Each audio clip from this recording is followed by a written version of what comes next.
For this study, we're looking at One Direction, History, a really nicely well-written song with some really cool chords. Got some bar chords going too. Please note, you need to get your capo out that I'm showing you here. It needs to be on fret number 1. Try and keep it nice and snug and tight so it's really close to the fret. And that means you're going to play your F chord over here, your opening chord. Now, I'm assuming you've got your PDF file nearby as well. Your basic rhythm for starters should be something like this.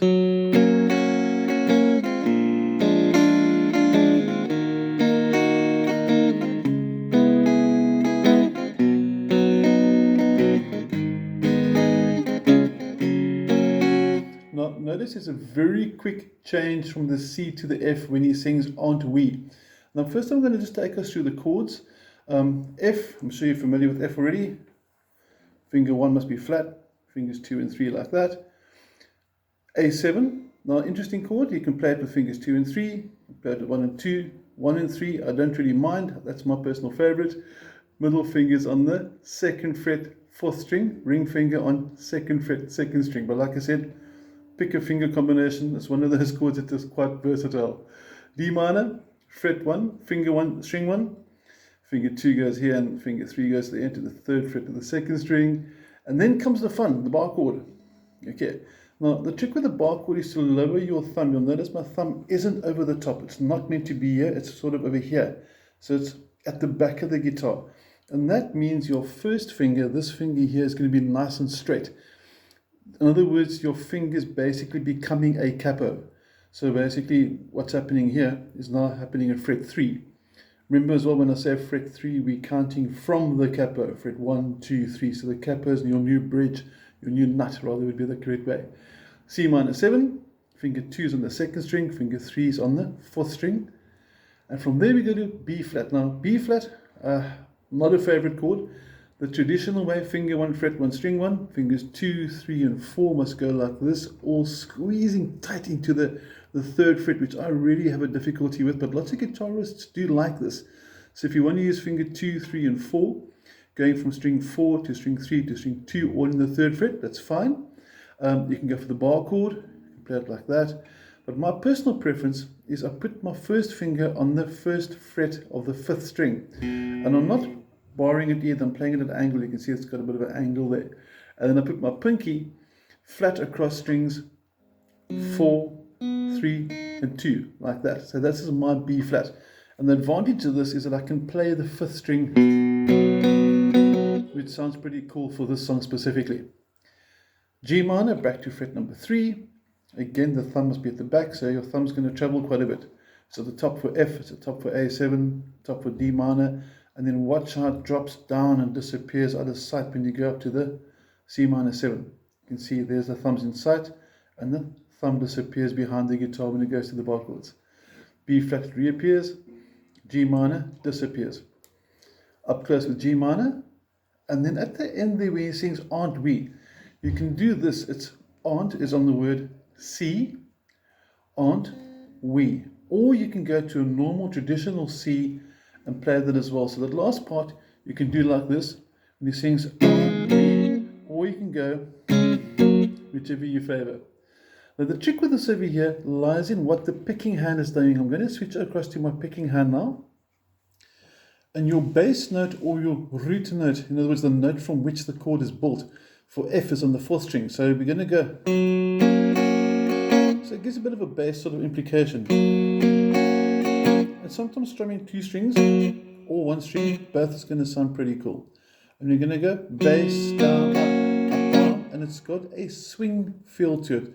So you're not counting 1 and 2 and 3, it's 1 and 2 and 3. So you should feel sort of like a pendulum swinging 1 and 2 and 3 and 4 and 1 and 2.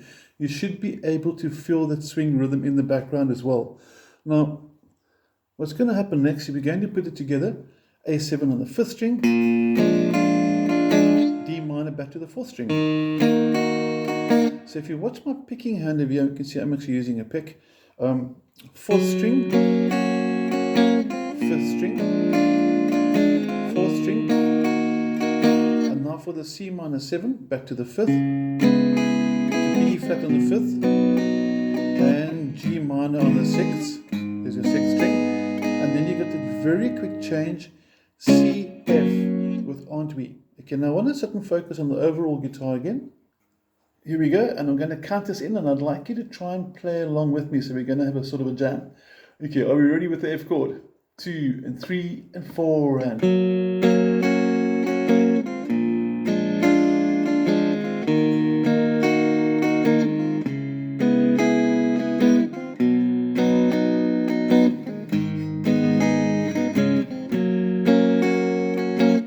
Last F I just played is actually the beginning of the next verse, verse 2.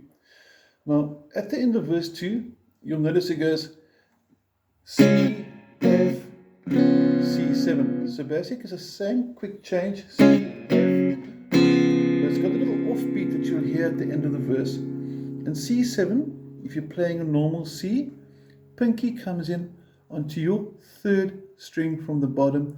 That is C7, and the bass notes from the fifth string, and you strum it through once. Now, if you want to go bar chords, you can go, and you can also do C7 like this. So whichever one you favor, that's the bar chord version, fret number 3, using my middle finger to reinforce and strengthen my first finger because my thumb's out of sight. See, no more thumb, he's disappeared. And you can see finger 3 is on the fourth string and the pinky's on the second string. That's my C7. Now onwards onto the chorus. Once you've got the verse behind us, it's going to be sort of a lot easier. The rhythm becomes a lot more standard now, and we're going to do something like this with the chords. I thought I'd change the angle a little bit over here to get a sort of an overall view of the strumming and the chord movement as well for the chorus. It's basically one bar of F for all the way up until the end of the third line, and when he sings so don't let go, we can make some more. That G minor, B flat, F, C are going to share a bar, but you'll see it now when we get there. If you want to play it through with me, you're looking at 1 and 2 and 3 and 4 and...